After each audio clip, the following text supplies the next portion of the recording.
Hello दोस्तों, कैसे हैं आप? उम्मीद करता हूँ आप अच्छे होंगे। आज हम रिव्यू करने वाले हैं Agarwal tough and glass India IPO, जो कि एक एसएमई आईपीओ होने वाला है। उसके बारे में आपको बताएंगे कि क्या ग्रे मार्केट प्रीमियम है, क्या फाइनेंशियल है, क्या कंपनी काम करती है, आपको अप्लाई करना चाहिए या नहीं करना चाहिए। ठीक है। ये आईपीओ की डिटेल की बात करें तो 28 तारीख को ओपन हो चुका है और 2 तारीख को यह क्लोज होगा। एसएमई आईपीओ का जो प्राइस है वो 105 से 108 रुपये रखा गया है, तो आपको 108 रुपये से ही अप्लाई करना है। यह एक एनएससी एसएमई आईपीओ है। रिटेल के लिए 35% का कोटा रखा गया है। आईपीओ का जो इशू साइज़ है वो बड़ा है, थोड़ा 62 करोड़ का है। फेस वैल्यू 10 रुपये का है और प्रमोटर की होल्डिंग प्री आईपीओ 95% की है और पोस्ट होल्डिंग 63.94 की हो जाएगी। अब इसके अलॉटमेंट की बात करें तो 3 तारीख को अलॉटमेंट आएगा, 4 तारीख को रिफंड और शेयर क्रेडिट हो जाएंगे, 5 तारीख को ये आईपीओ मार्केट में लिस्ट हो जाएगा। अब इसके लॉट साइड की मैं बात करूं तो 108 रुपये का प्राइस है, 1200 का ये लॉट है। 1,29,600 रुपये अगर रिटेल कैटेगरी में अप्लाई करना चाहते हैं तो एक लॉट के लिए आपको अप्लाई करना है। अगर आप एचएनआई कैटेगरी में जाना चाहते हैं तो 2, 3, 4 लॉट जितना भी अप्लाई करें, एक से ऊपर जो भी लॉट होगा वो एचएनआई में काउंट होगा।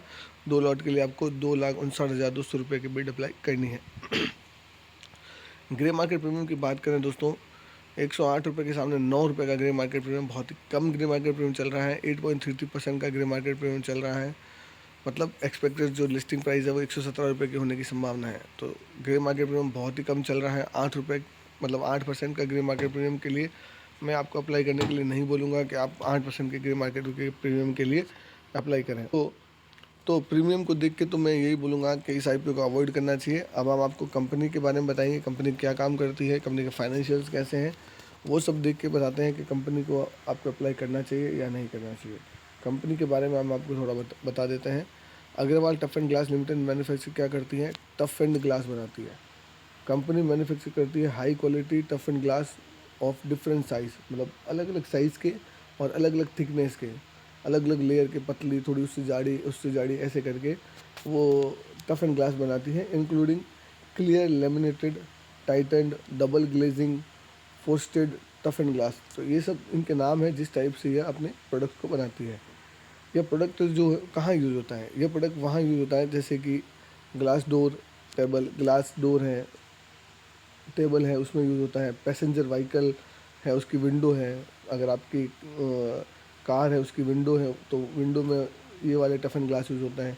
रेफ्रिजरेटर ट्रेज है, वहाँ पे यूज़ होता है। मोबाइल स्क्रीन कार्ड, आपके मोबाइल स्क्रीन को प्रोटेक्ट करने के लिए जो ग्लास लगाया जाता है वो भी यही कंपनी मैन्युफैक्चर करती है। बुलेट प्रूफ ग्लास बनाना है कंपनी किसी को तो भी यह कंपनी के टफ एंड ग्लास को ही यूज़ किया जाता है।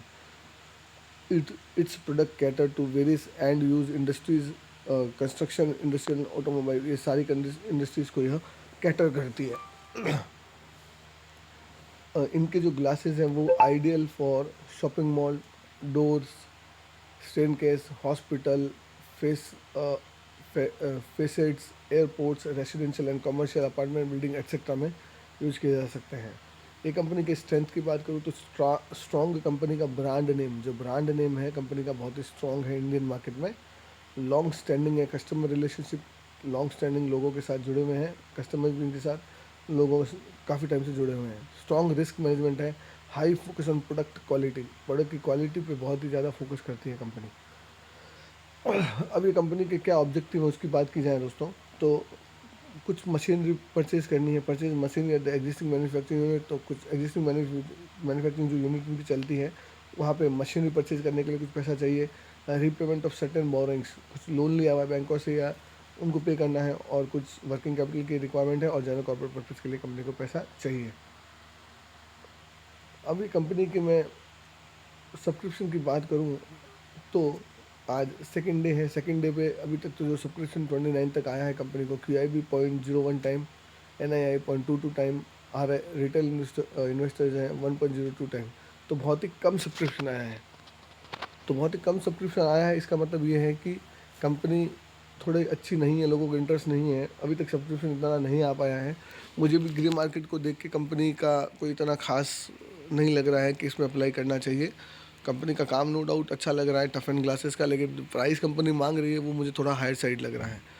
अब उसके रेवेन्यू में देखो आप 0.25% का डिक्रीज़ हुआ है, प्रॉफिट में जंप हुआ है 795 टाइम्स।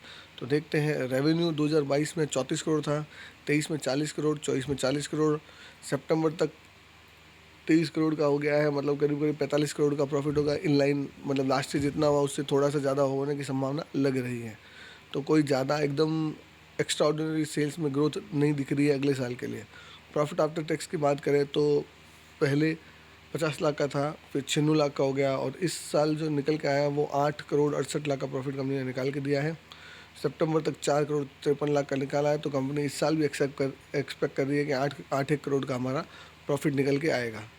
तो प्रॉफिट और सेल पिछले साल से ज़्यादा होने की संभावना इस साल नहीं लग रही है। तो कंपनी का ग्रोथ तो इस साल नहीं दिख रहा है, तो आगे बढ़ने के चांस तो है नहीं कंपनी के।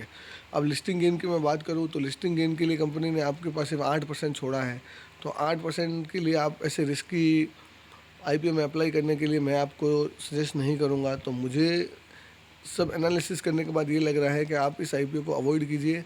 मैंने पर्टिकुलरली क्या किया है, ये आईपीओ को ग्रे मार्केट में बेच दिया था। एप्लीकेशन बिक रही थी 700-800 रुपये में, तो मैंने जो भाव मिल रहा था मुझे 700-800, उस भाव पे मैंने इसको बेच दिया है।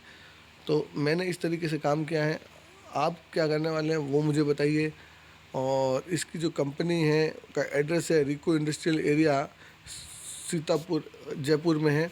और इसका जो रजिस्ट्रार है वो के फिनटेक है, और इसका के फिनटेक है, और लीड मैनेजर है वो क्यूमुलेटिव कैपिटल प्राइवेट लिमिटेड है। तो कंपनी मुझे इतनी शानदार नहीं दिख रही है फाइनेंशियल के हिसाब से, काम के हिसाब से प्राइस बैंड बहुत मुझे ज़्यादा लग रहा है, और ग्रे मार्केट प्रीमियम भी इतना खास नहीं है। तो इन सब बातों को देखते हुए मेरा सजेशन आप लोगों को यही रहेगा कि आप इस आईपीओ को अवॉइड कीजिए, अप्लाई मत कीजिए।